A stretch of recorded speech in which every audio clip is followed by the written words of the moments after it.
श्रोताओं नमस्कार। सहकार रेडियो पर कहानियों का कारवां में इस बार आइए सुनते हैं आधुनिक हिंदी साहित्य के सबसे प्रसिद्ध कहानीकारों में से एक दूधनाथ सिंह की कहानी नपनी।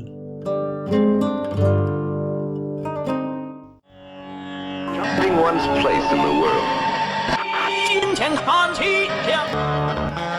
पंडित जी जा रहे हैं अपने नए नए अफसर बने बेटे के लिए लड़की देखने। पूरा परिवार साथ है।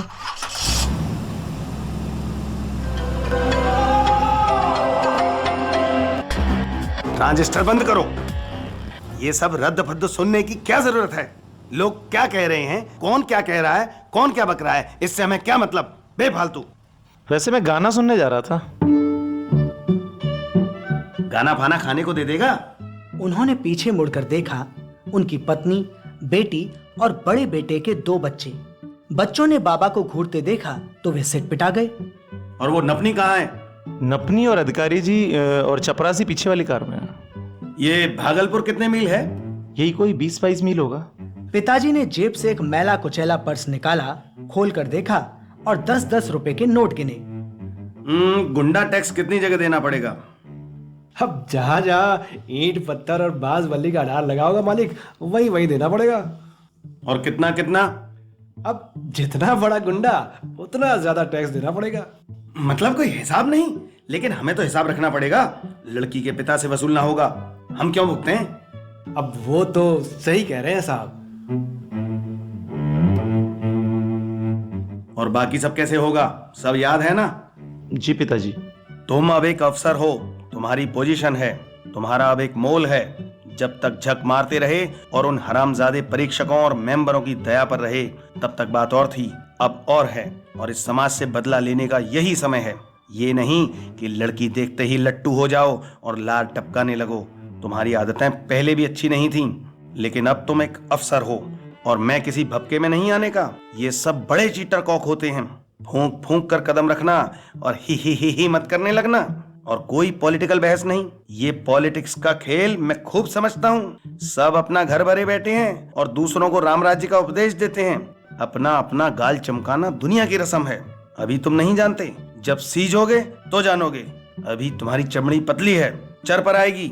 अभी तुमसे यही डर है कि मौके पर दुम दबा लोगे। संकोच और लिहाज तुम्हारे चेहरे पर चढ़ बैठेगा।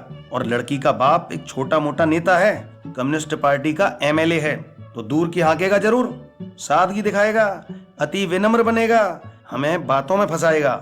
ये सब चाल होगी। सारी बड़ी बातें इस दुनिया में चालबाजी के लिए होती हैं। इन्हीं बातों में फंसाकर वो लड़की पर से ध्यान हटाने की कोशिश करेगा, बना छना के लाएगा। पोता पाती काफी होगी, उसके भरम में नहीं फंसना होगा। समझे कि नहीं? हाँ ठीक है पिताजी। जब हम फंसे थे तब कोई पसीजा? वो प्रेमलता का ससुर साला कुंडली दी तो 3 महीने दौड़ाता रहा, था लेता रहा। जब उसे लगा कि जोग नहीं बैठ रहा तो कहता है लड़की की कुंडली में संतान योग ही नहीं है।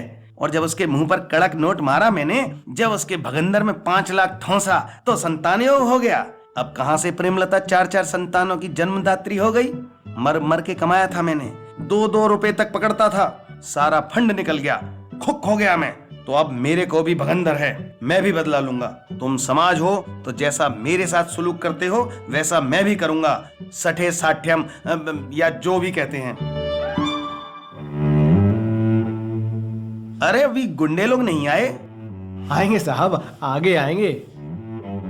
एक बात और, अगर बिलरंखी होगी तो रिजेक्ट। क्यों पिताजी? बिलरंखी पोस नहीं मानती। क्या मतलब? कुछ भी मतलब नहीं।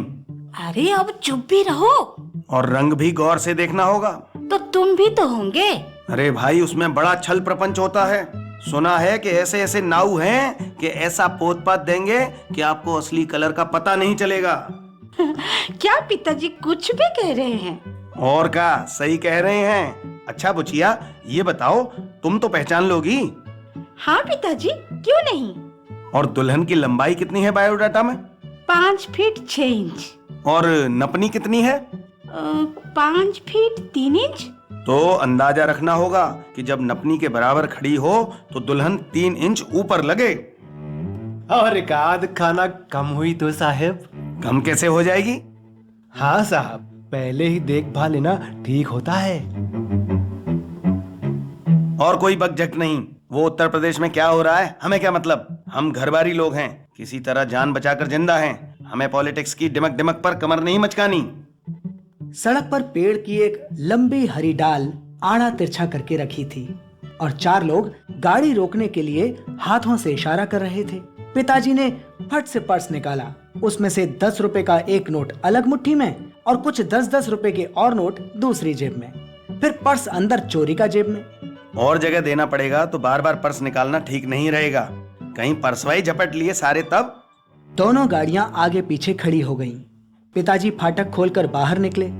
पिताजी ने 10 रुपए का नोट मुट्ठी में दबाते हुए पूछा, कहिए। अरे टैक्स। टैक्स? हाँ, चंदा। किस पार्टी का चंदा? अरे कांग्रेस, कम्युनिस्ट, बीजेपी, जो भी समझ लो। तो आप लोग पॉलिटिक्स खेलते हैं? साला। पिताजी ने 10 रुपए का नोट उसके हाथ पर रख दिया। लड़के ने घूर कर देखा, नोट को चौंधियाया, उसमें थूका और पिताजी को वापस पकड़ाने लगा। ये क्या है? तुम्हारा माल। अपने माल के साथ तर्क करके वापस। साले घूसखोर, कितना हजम किया है बे। लड़के ने थूक सहित नोट पिताजी के चेहरे को लक्ष्य करके फेंका। पिताजी तिरछे होकर बचे। घर कहाँ है तेरा? डुमराव। राजा का बुढ़वा, झरेला है साला। आज का दिन ही असगुनी है। क्या बोला बे? आप लोगों को नहीं। छछन करता है, लूटता है साले। सरकार को और जनता को माल जमा करता है।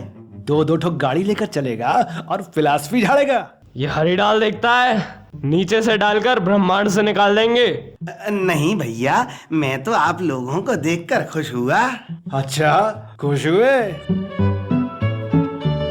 अबे फट जाएगी, पैसे निकाल। ड्राइवर ने बाहर निकलकर डरते हुए पूछा, कितने हुए साहब? 2 गाड़ियों का 70। ये लीजिए साहब। वो नोट उठा लो पंडित जी और अपने त्रिपुंड पर चिपका लो। लड़का पीछे खड़ी दूसरी गाड़ियों की ओर बढ़ गया। इस तरह 4-5 जगहों पर टैक्स चुकाते पिताजी एंड पार्टी भागलपुर पहुंची। हिसाब रखना। पिताजी ने ड्राइवर से कहा और कार से नीचे उतरे। होटल चिकना चुपड़ा था और सड़क गुलजार थी। पता लगा उनके होने वाले समधी साहब ने क्षमा मांगी है। वे एक जुलूस में हैं और इसीलिए अगवानी को नहीं आ सके। अभी आते ही होंगे। कमरों में सामान और बाल बच्चों को पटकते हुए पिताजी भुनभुनाए, सब समझता हूँ, सब तो करो, जो मन में आए करो, भुगतोगे। अब हम आ रहे थे ये तो पता था, तब जुलूस में जाना ज्यादा जरूरी था कि हम शुरू में ही ये खेला है तो आगे तो अब पूरी नौटंकी होगी। तुम देश का भाग्य पलट दोगे। कम्युनिस्टों का पुराना मुगालता है, 4 ठो चने के बराबर हैं और पुक्का फुलाते हैं कि हम ही पूरा कंट्री हैं। अरे तुम्हारी चांद ने कलाई, मुंह सुखंडी हो गया लीडरी करते, जिंदगी गारत हो गई के ठौरे बोले सुन हुआ। एक ठो टेल ही पड़ी है घर में बिन ब्याहे और तुम लाल झंडे को सलामी देने गए। 10 ठो साले चोर चिकारों से बचते बचाते जान पर खेल कर पहुंचे हियां और लीडर लाल गायब, तो हम भी गायब हो जाएंगे। ए नपनी, इधर सुन तो। जी बाबूजी। तुम्हें भैया ने फीते से ठीक से नापा था ना? हाँ बाबूजी, नापा था। नापते वक्त ऊंची हील तो नहीं पहनी थी ना? नहीं। अभी तो पहनी हो। पिताजी ने नपनी की कृश काया पर एक नजर डालते हुए कहा, उपधिया जी खाना वाना नहीं देते क्या? नपनी फिर भी चुप रही। जरा ऊपर आंख कर तो। नपनी ने आंखें ऊपर उठाई। सीधे मेरी ओर देख। नपनी ने देखा। अरे ये तो बिलरंखी है ये भाई।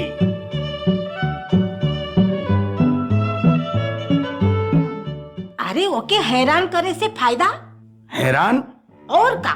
तब से नपनी नपनी। जा बेटी। नपनी तेजी से दूसरे कमरे में भाग गई और पिताजी की बेटी के कंधे से लगकर रोने लगी। इसी से कहता हूँ, इसी से। औरतों के कपार में बुद्धि नहीं होती, ब्रह्मा ने दिया ही नहीं। आचमनी भर की होती है बस।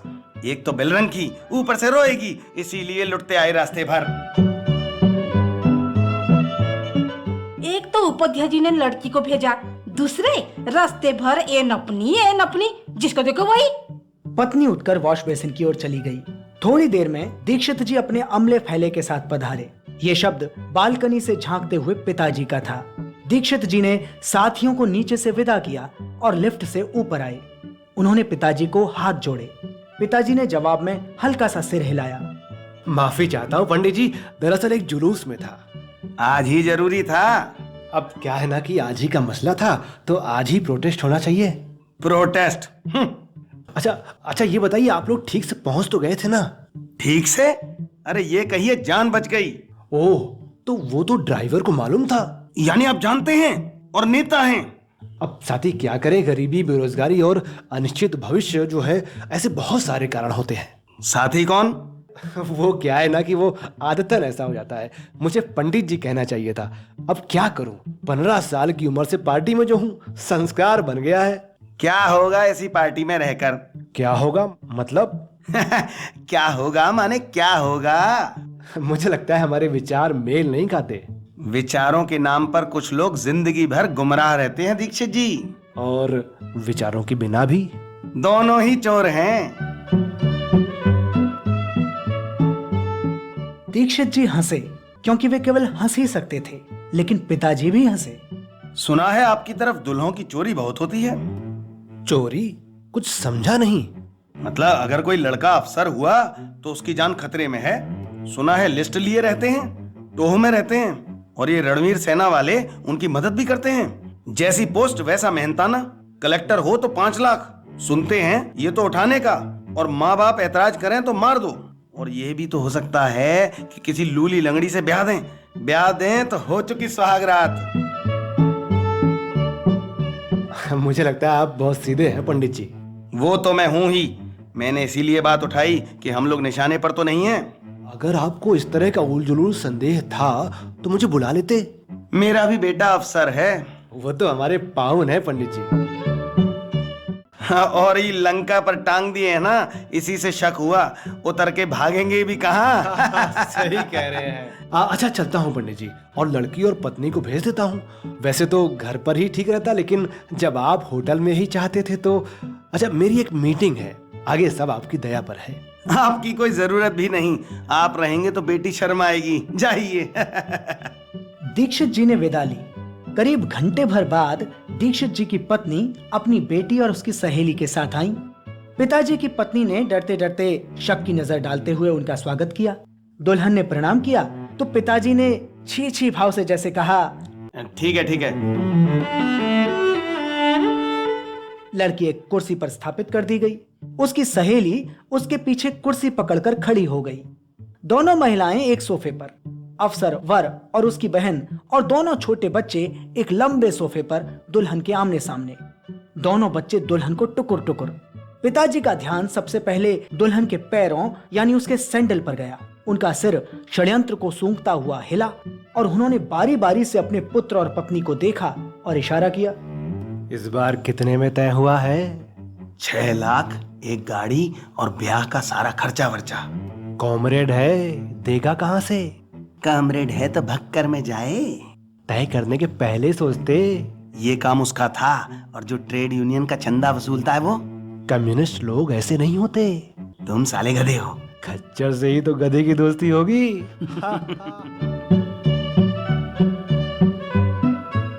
पिताजी ने खुश होकर अधिकारी जी का हाथ पकड़ लिया।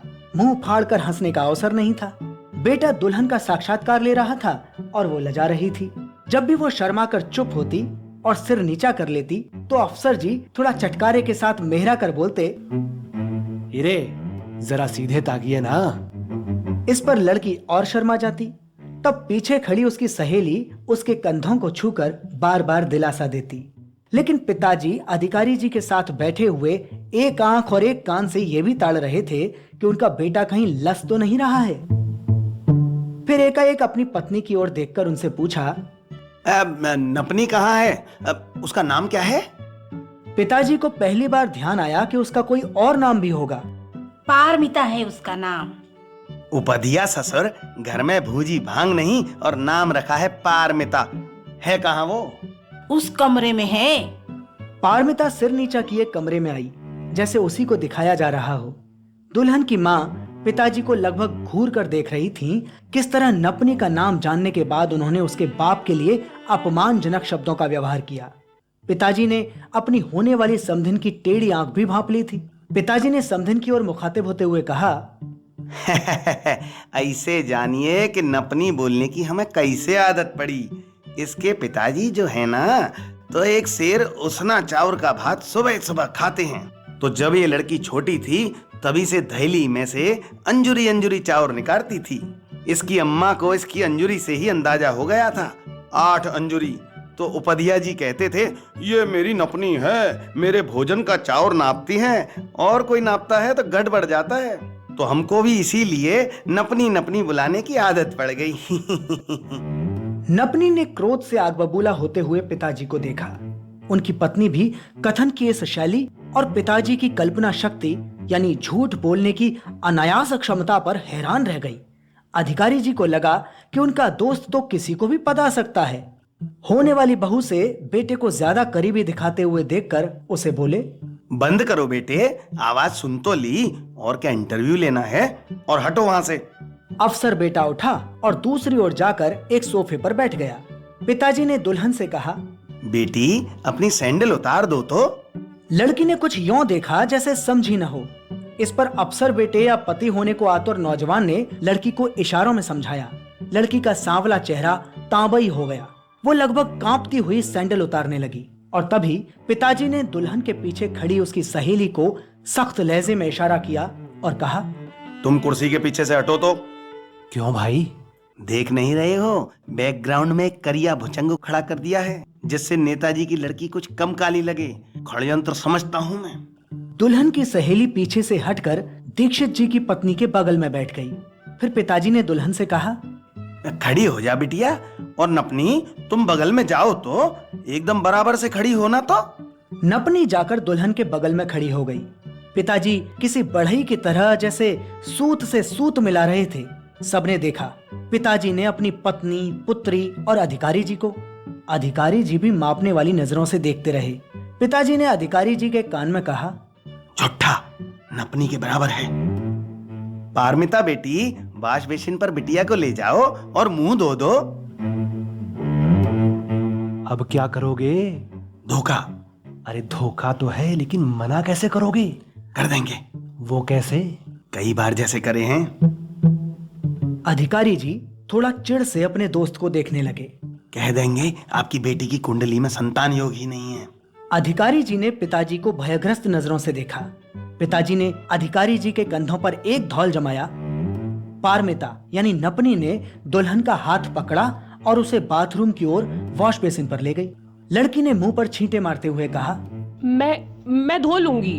वो अपना आंसू और अपना गुस्सा साथ साथ धो रही थी। तौलिए से मुंह पहुंचने पर भी उसके आंसू थम नहीं रहे थे। आंखें एकदम सुर्ख थीं। उसने पारमिता की ओर देखा जो पास ही खड़ी थी। तुम अब पहले से ज्यादा सुंदर दिख रही हो।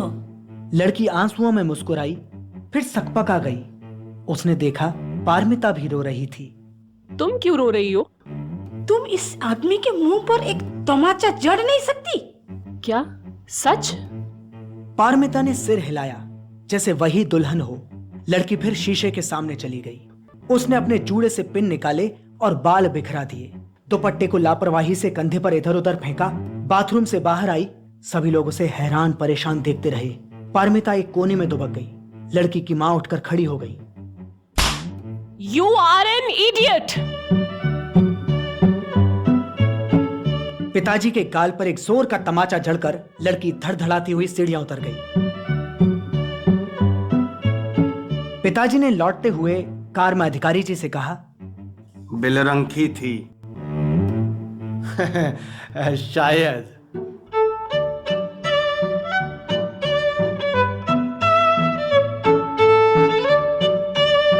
तो श्रोताओं, ये थी दूधनाथ सिंह की कहानी नपनी। आपको ये प्रस्तुति कैसी लगी? फटाफट हमारे कमेंट बॉक्स में लिख भेजिए। कहानी में आवाजें थीं गर्व, गुंजन, गौरव चतुर्वेदी, पवन सत्यार्थी, शिल्पी और रवि शर्मा की। सूत्रधार के रूप में आप आवाज सुन रहे थे मेरी यानी सौरभ इंसान की, और कहानी का नाट्य रूपांतरण किया था पवन सत्यार्थी ने।